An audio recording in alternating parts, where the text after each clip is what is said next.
बिहार के मोतिहारी का एक बेहद शांत इलाका छतौनी थाना क्षेत्र का बरियारपुर।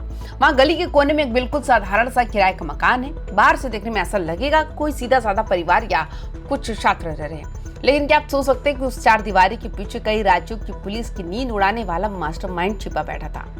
अचानक पुलिस की गाड़ी उस घर को चारों तरफ से घेर लेती है। एक जबरदस्त छापा पड़ता है और अंदर से 5 ऐसे शातिर अपराधी दबोच लिए जाते हैं जिनका कनेक्शन किसी एक जिले या राज्य से नहीं बल्कि पूरे देश के अंडरग्राउंड क्रिमिनल नेटवर्क से जुड़ा है। अब यहाँ पर सबसे बड़ा सस्पेंस खड़ा होता है, आखिर ओडिशा का ये खतरनाक गैंग ओडिशा से सैकड़ों किलोमीटर दूर मोतिहारी के इस अनजान से कोने में क्या करने आया था?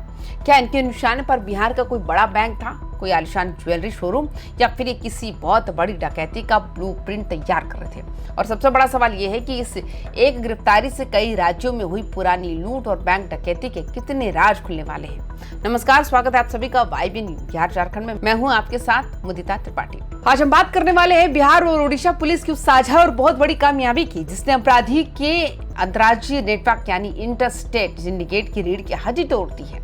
चलिए सबसे पहले इस पूरे रेड और गिरफ्तारी की टाइमलाइन को समझते हैं। पुलिस इंस्पेक्टर अमित कुमार सिंह की टीम ने एक बेहद पुख्ता लोकल इनपुट मिला था कि बरियारपुर के एक मकान में कुछ बाहरी लोगों की संदिग्ध गतिविधियां चल रही हैं। पुलिस ने बिना एक पल गंवाए जाल बिछाया और जब बरियारपुर के उस ठिकाने पर दबिश दी तो वहां से ओडिशा के 5 बेहद शातिर और अनुभवी अपराधी दबोच लिए गए। शुरुआती पूछताछ में पुलिस के सामने जो बातें आई उसने अफसरों को भी चौंका दिया। ये कोई गली मोहल्ले के छोटे मोटे चोर नहीं है जो रात में ताला तोड़ते हैं। ये एक ऐसा हाई प्रोफाइल गैंग है जिसके पास कई राज्यों में वारदातों को अंजाम देने का लंबा तजुर्बा है। अब इस बड़ी कामयाबी के बाद ओडिशा पुलिस भी पूरी तरह एक्शन मोड में आ चुकी है। वहां के पुलिस मुख्यालय में इस इनपुट के बाद हलचल तेज है और कानूनी दस्तावेजों को तैयार किया जा रहा है ताकि ट्रांजिट रिमांड पर इन 5 को जल्द से जल्द ओडिशा ले जा सके। अदालत से हरी झंडी मिलते ही इन अपराधियों को जब ओडिशा पुलिस अपने साथ ले जाएगी तब वहां के कई अनसुलझे मामलों की फाइलें दोबारा खुलेगी। पुलिस को पूरा भरोसा है कि इस गिरोह के जरिए न केवल पुरानी बैंक लूट, एटीएम डकैती और ज्वेलरी शॉप्स में हुई चोरियों का पर्दाफाश होगा बल्कि इस सिंडिकेट के जो बाकी सदस्य अभी फरार चल रहे हैं उनके गुप्त ठिकानों का भी सटीक लोकेशन मिल जाएगा।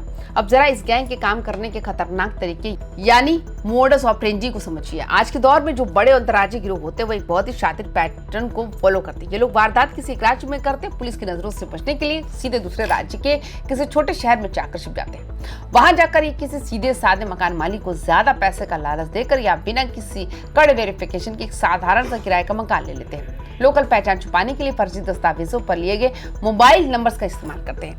हफ्तों तक ये लोग उस शांत इलाके में बिल्कुल नॉर्मल बनकर रहते हैं, रेकी करते हैं और अपना अगला टारगेट फिक्स करते हैं और अचानक एक दिन एक बड़ी वारदात को अंजाम देकर वहां से पूरी तरह गायब हो जाते हैं।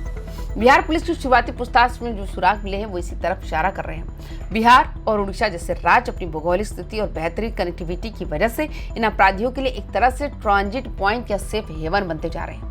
एक राज्य से अपराध करके दूसरे राज्य की सीमा में घुस जाना इसके लिए बहुत आसान होता है क्योंकि इससे पहले अलग अलग राज्यों की पुलिस के बीच तालमेल की थोड़ी कमी होती थी, लेकिन इस केस ने ये साबित कर दिया कि अब पुलिस का इंटर स्टेट कोऑर्डिनेशन बहुत मजबूत हो चुका है जो कि कानून व्यवस्था के लिए एक बहुत ही शानदार सिग्नल है। इसलिए पुलिस के सामने अब सबसे बड़ी चुनौती ये है कि मोतिहारी और बरियारपुर के इलाके में इस गैंग के लोकल स्लीपर सेल्स कौन है। वो कौन लोग हैं जिन्होंने इन्हें बिना जांच पड़ताल के मकान किराए पर दिलवाया और इनकी मदद की। अगर पुलिस इस लोकल कनेक्शन को तोड़ने में कामयाब रहती है तो ये इस पूरे नेटवर्क की आखिरी कड़ी होगी। एक आम नागरिक के तौर पर इस खबर का हमारे लिए क्या सबक है? अक्सर हम लोग थोड़े से ज्यादा किराए के लालच में आकर बिना आईटी प्रूफ लिए या बिना पुलिस वेरिफिकेशन कराए अनजान लोगों को अपना मकान किराए पर दे देते हैं। हमारी यही एक छोटी सी लापरवाही हमारे पूरे मोहल्ले और शहर को खतरे में डाल देती है। इसलिए कानून व्यवस्था को मजबूत रखने के लिए जितनी जिम्मेदारी पुलिस की है उतनी ही हमारी भी है। हम अपने आसपास की संदिग्ध गतिविधियों पर नजर रखें। तो दोस्तों, मोतिहारी पुलिस की इस तत्परता ने यकीनन एक बहुत बड़ी वारदात को होने से पहले ही टाल दिया। अब देखते ये होगा जब ओडिशा पुलिस इन 5 बदमाशों को रिमांड पर लेकर पूछताछ शुरू करेगी तो अपराध की दुनिया के कौन कौन से बड़े नाम और सफेद पोस्ट चेहरे बेनकाब होते हैं। इस पूरे मामले पर आपकी क्या राय है? आप हमें अपनी राय जरूर साझा करें। बाकी तमाम खबरों के लिए देखते रहिए वाईबी बिहार झारखंड। नमस्कार।